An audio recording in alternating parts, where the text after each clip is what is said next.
This is an action-packed evening. Have a look at the next doc. Awesome. Reading.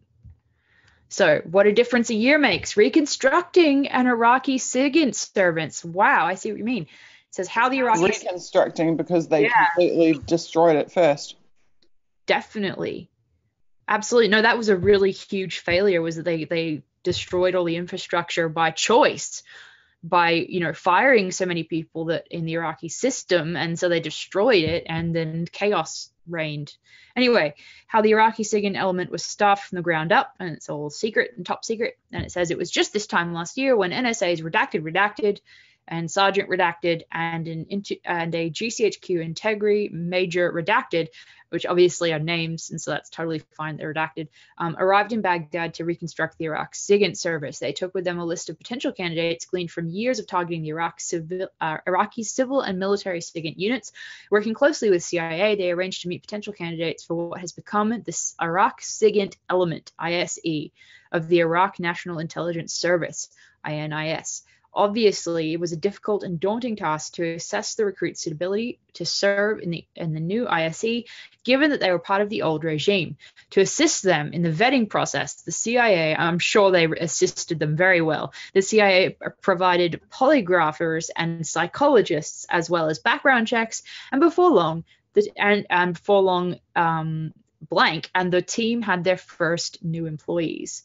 I'm not sure what that redaction is, but anyway, the next few paragraphs are also top secret, and they say at the same time that the FAD, Foreign Affairs Directorate team, was recruiting new hires, they were creating training programs and collection strategies to teach the nascent ISE SIGINTers how we do SIGINT. The FAD team, the Foreign Affairs Directorate team, began with the basics and had limited technical resources due to security concerns. Unfortunately, the situation in Baghdad continued to deteriorate, but at the same time, this gave the ISE its first mission, to target communications used by the former regime elements and insurgents operating in Baghdad. The ISE went operational on 27th of March 2004 and began operations from its headquarters and various safe houses around town. The bad guys were using low-powered push-to-talk communications, in particular the General Mobile Radio Service and the Family Radio Service radios. The fact that these were low-powered radios gave the ISE its first unique capability.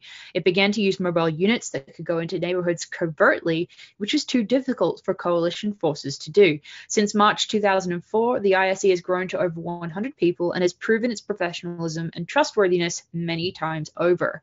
I think that's an interesting word, trustworthiness, right there. We have continued to upgrade their equipment and skill level, which has led to a near real-time threat warning capability. These tippers were an integral part of election security efforts.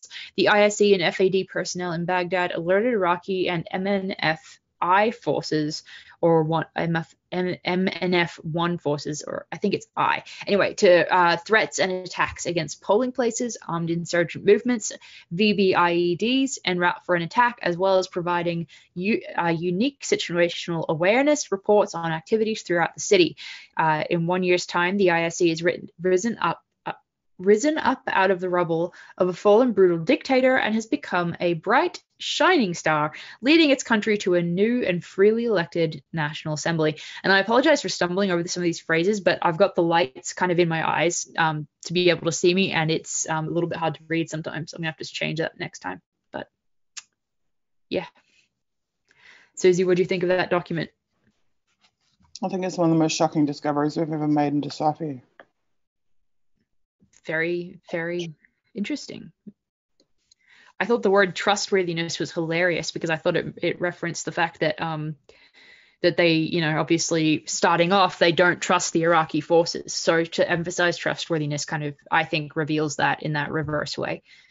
But tell me what you think is the most important finding, because obviously I'm not seeing it yet.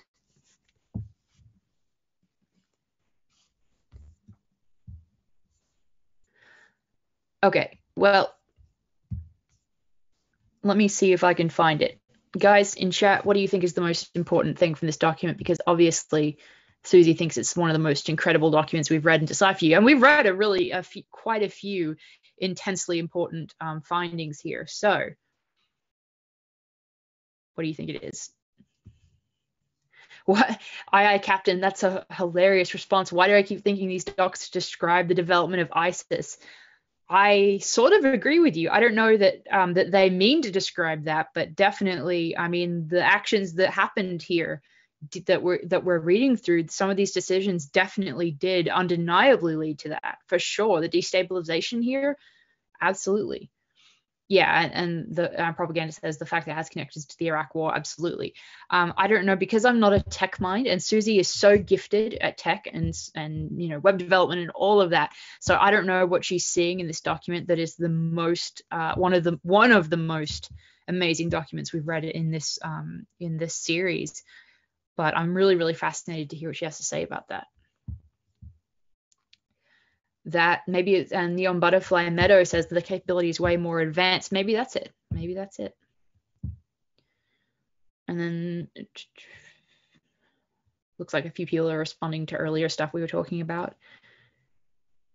And RM Marburton 8, sorry, I'm not pronouncing that correctly.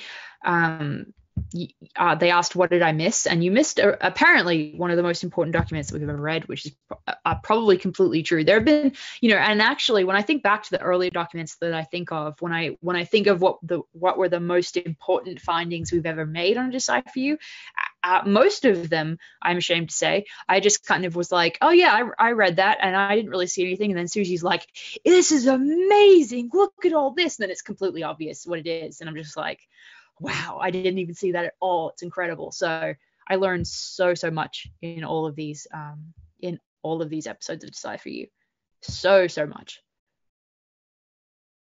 Yeah, and then Crockett says, was the election referred to the one that elected a government that asked the USA to leave? I don't know. Actually, that's a really good question. But I do know that it seems like they're very, very proud of the success of the election in Iraq in their minds. I think that's kind of like the one event that they try to hold up as a symbol of a fake false idea that they had stitched this country together again, and that they had successfully had an episode of nation building, and that it was democracy now, and look, we brought this democracy to Iraq and all of that.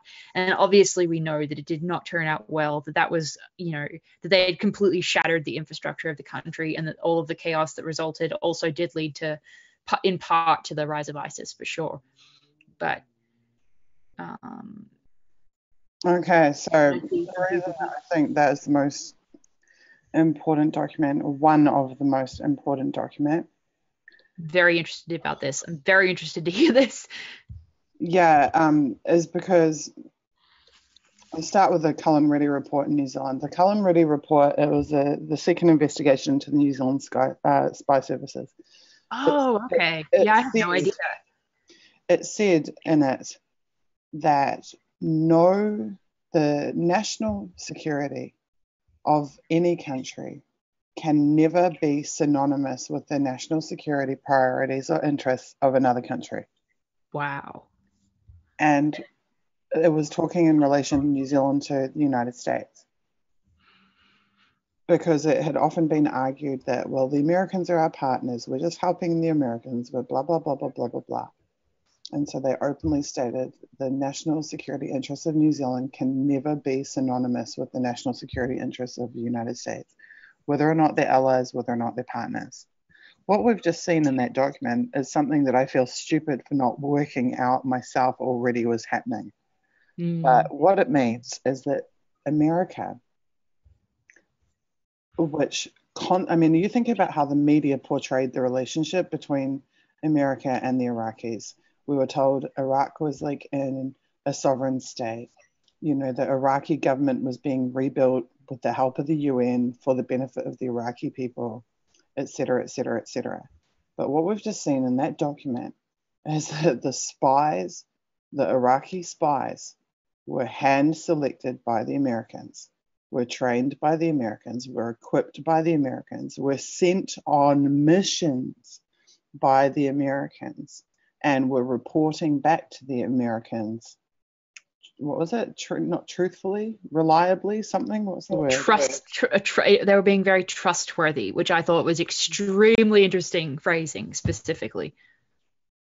So what that means is that the Iraqi spy services were operating as an extension of the United States spy services. Oh yeah, that is very Their interesting. Yeah. operations are being completely overseen by their establishment, and operations are at the behest of the Americans. Now, what happens when the Americans say, mission accomplished, we're handing over to the Iraqi government, everything's wonderful in Iraq? They're leaving behind a proxy. Yeah, double agents, propaganda just said. Basically, every single person who worked in the Iraqi spy service was inherently a double agent by default. Well, you know what's so incredible to me about what you're saying too is that I like the reason, like when I'm hearing you say this, and it is so incredible. The reason that I didn't even pick up on that was that I took it for granted. Like I just thought that was a known, assumed state of affairs, because we were the ones, or we being the US and the coalition, were the ones that were, you know, rebuilding, reconstructing the nation. So I just assumed that we had power over that. But maybe it just wasn't publicly, known. Is that right? Am I hearing that? Am I understanding that correctly, or not? All of the media and the public narrative and public conversation was that the Iraqi government had sovereignty. Okay. See, that's where I didn't even think that we did. US was just there to help them, just there to assist them. The US wasn't nation building. The US blah blah blah. I mean, we know from the NSA documents that internally they're saying, yes, we are nation building. But that's not what they're telling the media. It's not what the diplomats were saying. It's not what the president was saying. It's not what the world was being told. Fascinating. That's incredible. The implication of them having decommissioned the Iraqi spy services, re-established new Iraqi spy services, handpicked all of the personnel, trained, had them vetted by American psychologists, trained them, sent them on operations, resourced them, and had them reporting back to the Americans makes it impossible for Iraq to have had sovereignty. It makes it impossible for the reasons that I just stated about the Cullen Reddy report. It is not possible for the United States national security interests and Iraq's national security interests to be synonymous. Absolutely. But they've made them synonymous. So this is like seeing hidden colonialism being brought to the light and seeing it in action in their real time as that was being enacted, sort of. And they're basically using them as like cannon fodder. Yeah, that's exactly what that was. They're sending them out into suburbs that the US can't show their face in, with a car full of spy gear, hoping they don't get caught, while there's sectarian death squads and shit running around. Yeah, well, and their super duper covert methods were radios. Like were they describing walkie-talkies there? Is that all that was? Let's have a look at the document. I really genuinely believe that this is one of the most significant documents we've seen. No, I understand. I was never doubting you one at all. It's just that I just had no idea that this wasn't known that we did this. So that's totally mind-boggling to me. But so yes, this is extremely incredible documentation of exactly what you're saying. If the Iraqi government, the Iraqi coalition, the governing authority, can't rely on the independence of their own spy services, it's arguable as to whether they were even a state at all.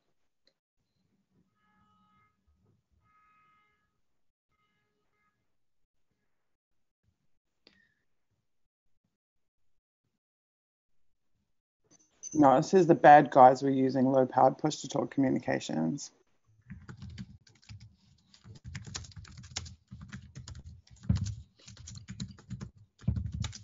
And that's why they needed mobile units, because they're short-range, they're really short-range devices.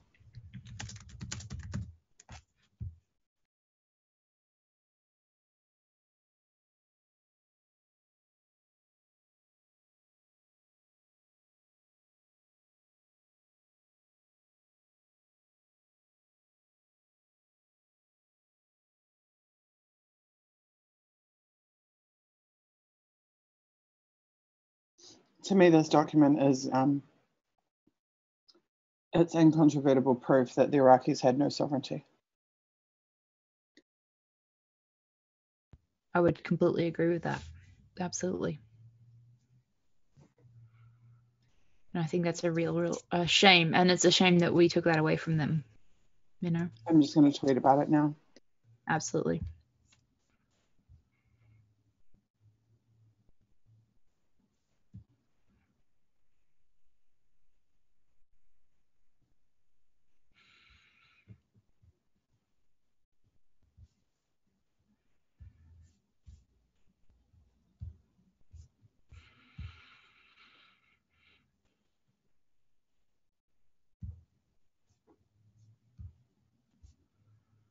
How are you all doing in chat?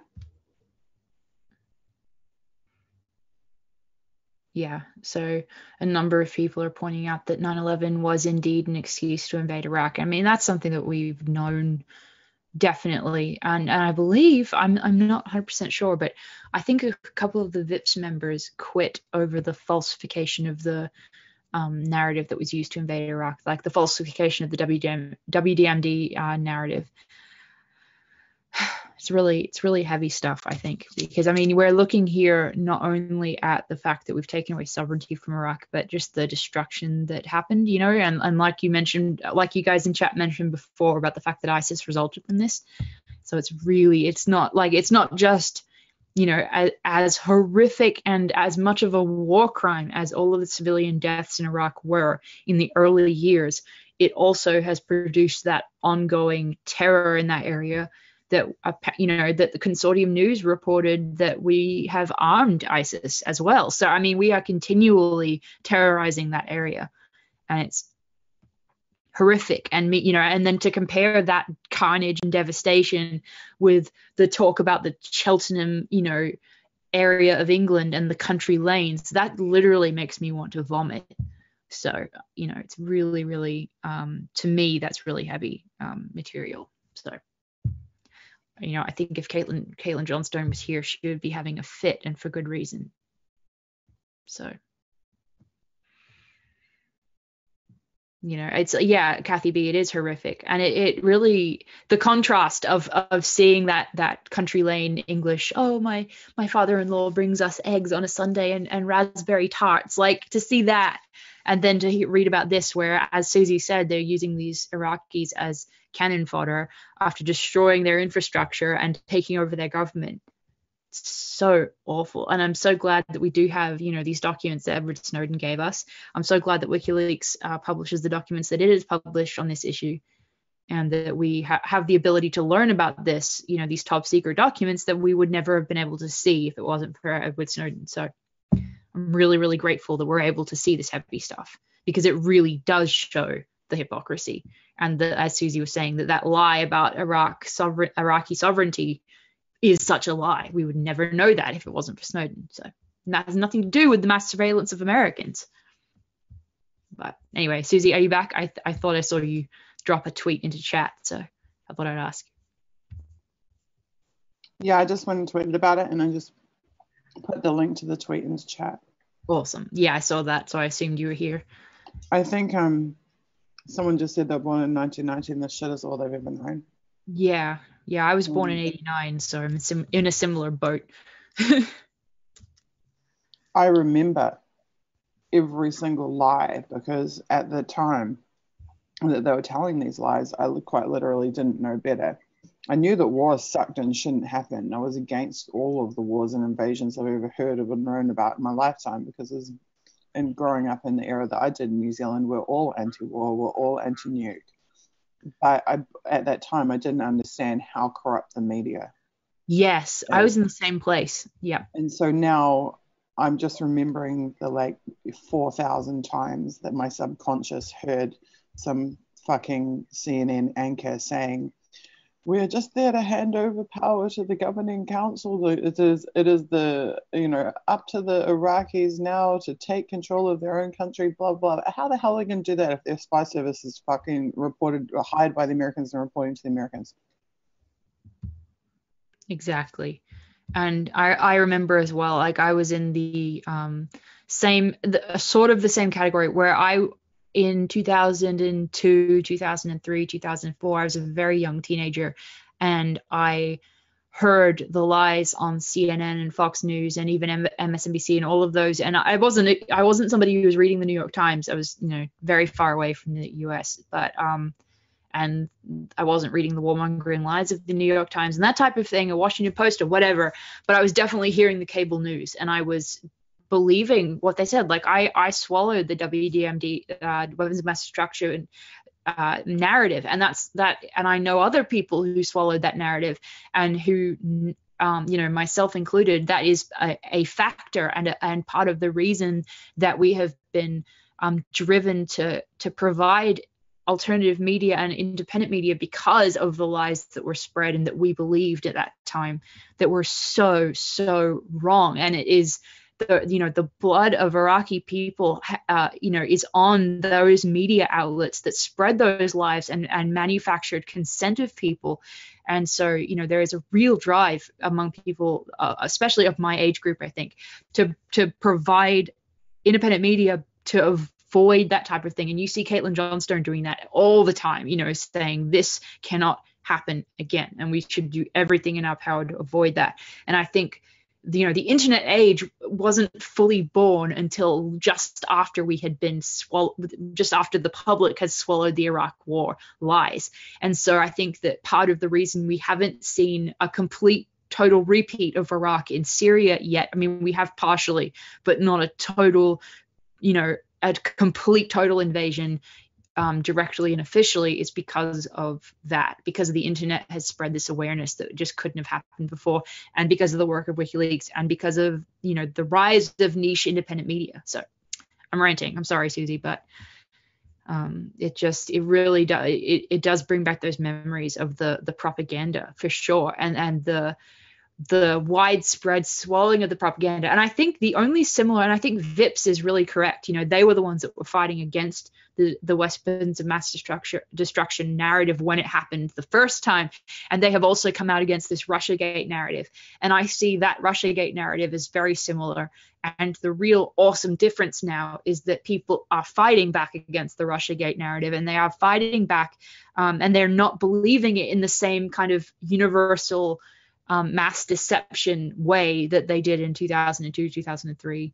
It's just not as successful. And yes, lots of people have swallowed it, but really, despite the huge energy put into Russiagate by all of the mainstream media, the existence and the flourishing of the internet has prevented it being as successful as it would have been. So I think that's really awesome, and I think that's a real serious success of independent media in general. But this is the tweet that I've just seen. Incontrovertible proof. Iraqi governing council was not in control of its own spy agency, which was hired, trained, resourced, and sent on missions by the US. This document is proof that, contrary to media narratives, Iraq had zero sovereignty. Wow. I'm just like staring, because it's just amazing.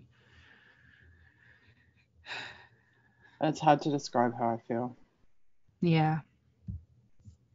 I don't know if you were gone or just muted, but I was telling chat about how heavy this all is. It really... Yeah, it is. I know we've had so many of these moments in the series, where you could literally feel your worldview alter. Yeah. It feels like your gut's taken out of you. I feel halfway between like really, really, really sad. Yeah. And halfway like I should have known. Exactly. That's how I feel too.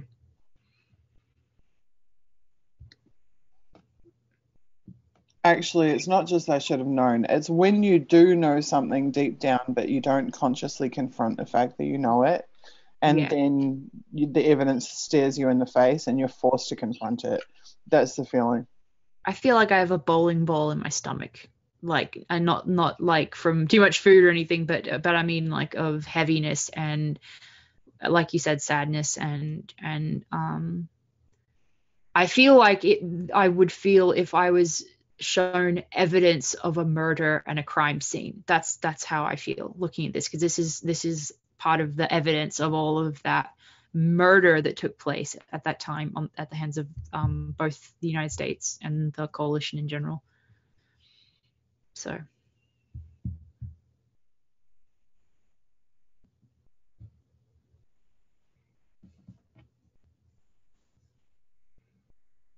And to see them also try to defend it as somehow all okay because they had an election, that also is really tough to swallow.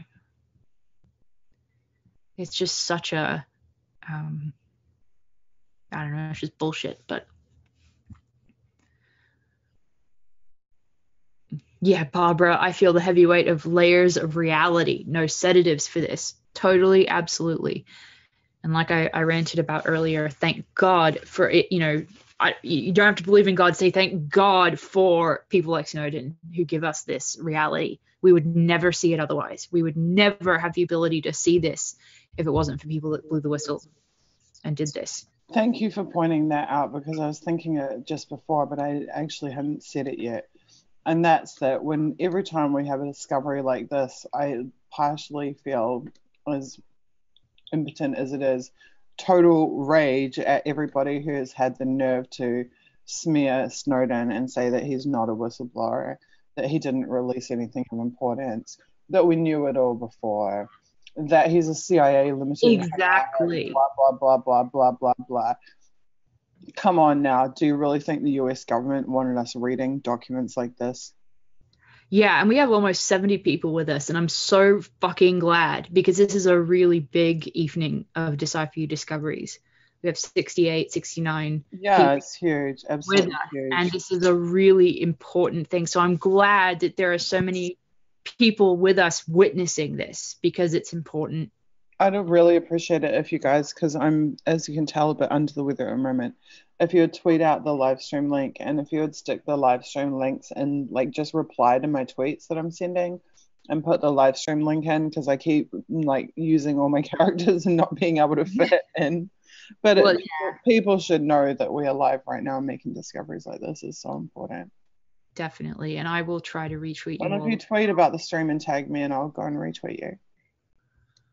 And I'm going to retweet my own tweets of the stream. And I'm going to make a note of this document, because it definitely deserves a write-up.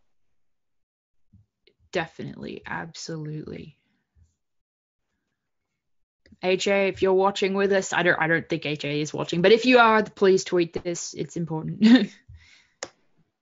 I know that people were saying in chat that earlier that he tweeted the stream link, so that was awesome of him. You know, for the first time ever, I'm not making notes on the document.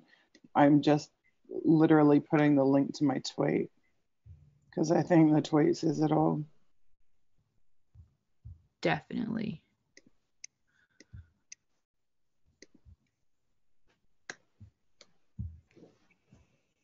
Yeah, I mean, we've done this for months, and there have only been a couple of times that I felt gut punched like this. Yeah, very, very, very significant finding. I didn't see it at first, just because it was something that I took for granted at this point. But now that I'm looking back and I'm remembering how I swallowed these narratives, absolutely huge, huge stuff. Cockatoo just said, this is a tribute to Julian Assange and the sea change that he brought about for the world. Definitely. Absolutely. At a time when Julian can't even talk to his loved ones or see them or, answer a phone call. Definitely. He'd be really proud that we're here doing this. I hope so. He would be really, really, really, really proud that we're here doing this. If we keep talking about that, I'm going to cry. It's just so heavy and sad that the people that are bringing us this information are the ones that are punished, and not these criminals that are killing people. Just makes me so sickened that that's the way the world is. It's sick. So unfair. And I mean, everybody knows the world is unfair, but this is just so thoroughly sick.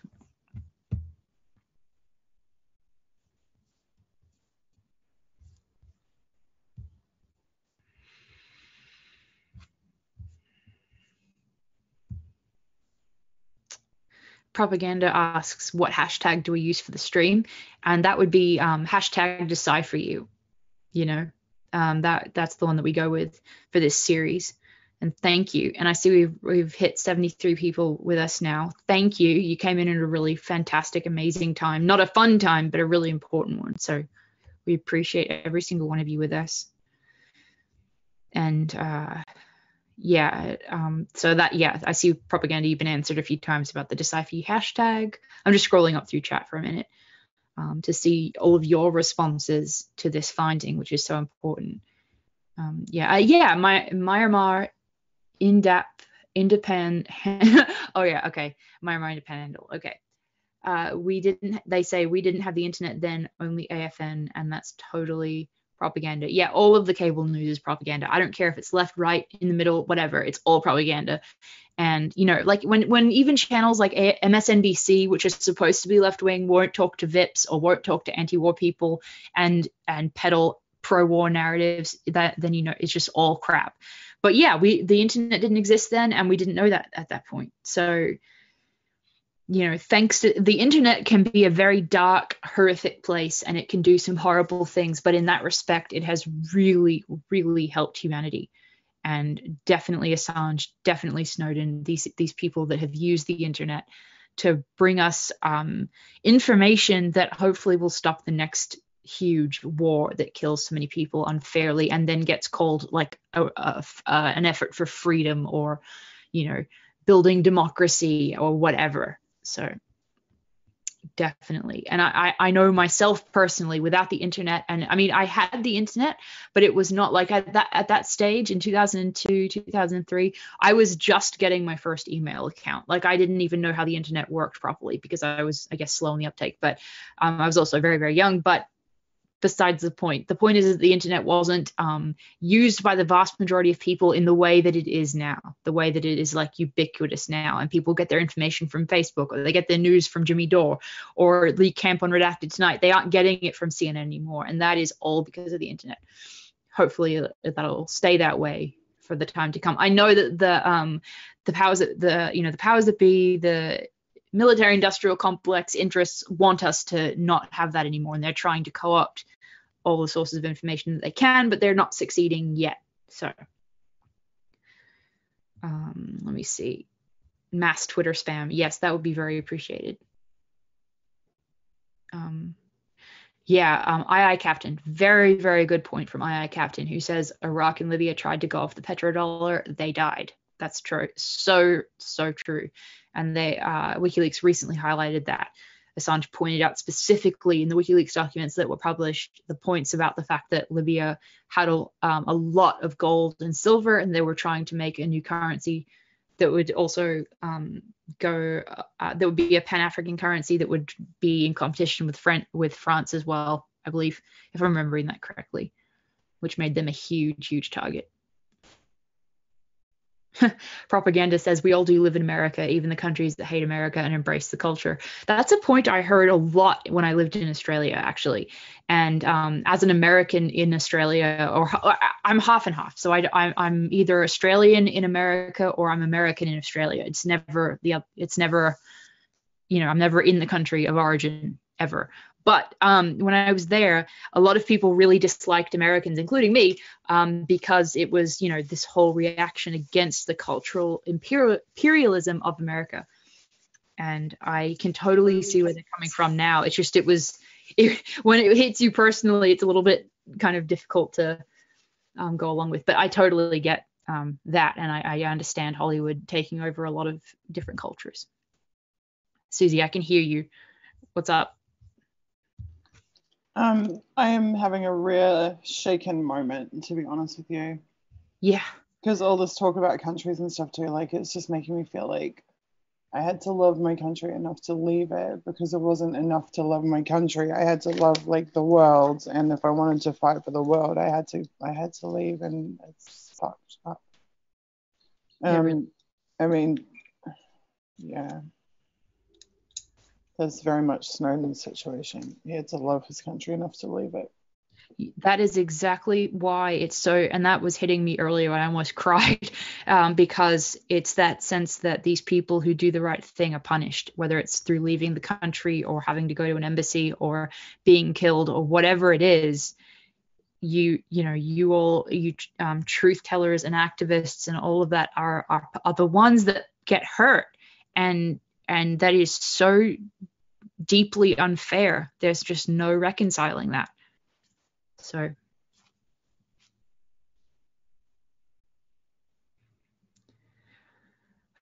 but yeah, being away from your country of origin is very, very difficult, and I wouldn't actually wish it on anybody, honestly. So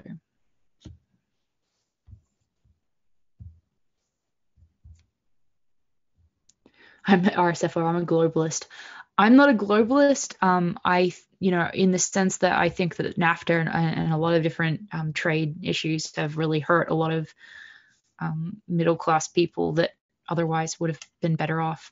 And it's created a demand for slave labor wages and et cetera, et cetera. So I don't know. It's a whole other topic of discussion, but yeah, I think and saying like my globalism is at odds with their globalism. Yeah, that's I think that's you can have a big long discussion about the definition of globalism, but very, very heavy stuff, Crockett. I'm going to tell you guys something I haven't told anyone else, but which the NSA knows. This is something that someone told me. I'm not going to tell you who told me. One day, we'll see what happens, but one day I might tell you who told me.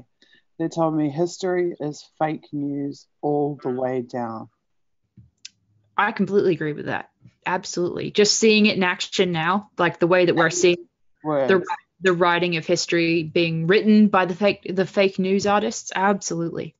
History is fake news all the way down. Yep. Completely agree. Completely 100% agree with that.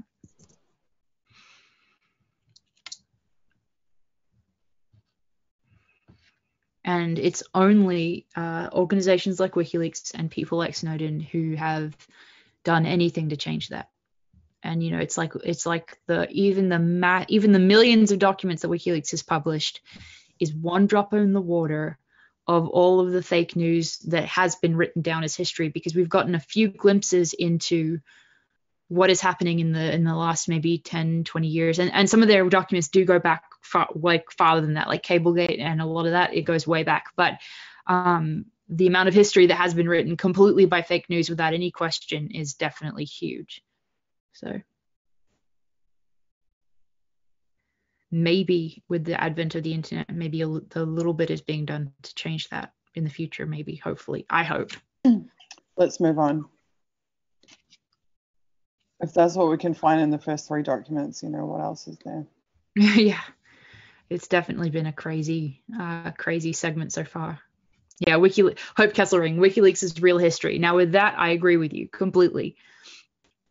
And Kathy B, I was a history teacher. Oh, and I'm going to add that to my tweet, because I just tweeted history is fake news all the way down.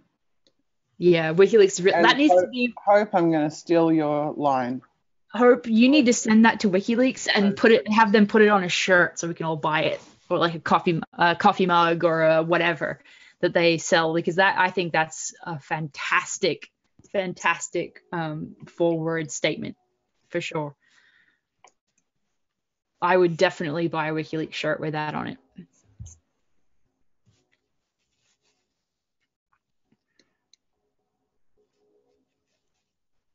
I think it's the first time in human civilization that the general public has had access to the truth. Yeah, I think history. I think you could write an entire article on that line. WikiLeaks is the real history. Like, you could write an entire essay on that, I think. I think many people have, but probably not in the immediate context of having just read the real history. Yeah, true. Okay, let's continue.